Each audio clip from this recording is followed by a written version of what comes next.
们也看到了一个新的5%的数字的公布。在我个人看来呢，这个5%的数字呢，相对来说呢是比较可取的，它是一个比较现实的一个发展数字。中国是全球经济发展的引擎，我们首先着重发展的是质量，其次在实现质量的同时，我们尽可能最大的把这个发展目标呢定高。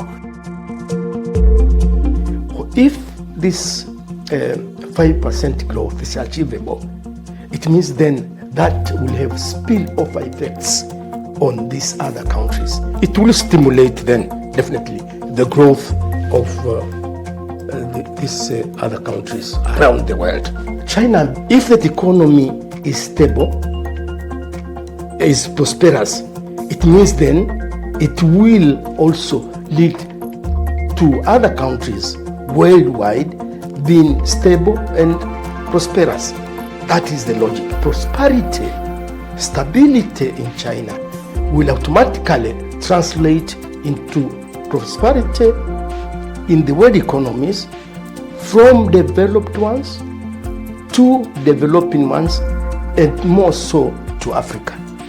So let's wish that stability and prosperity remains and become sustained in China for our own benefit, for the benefit of the whole world.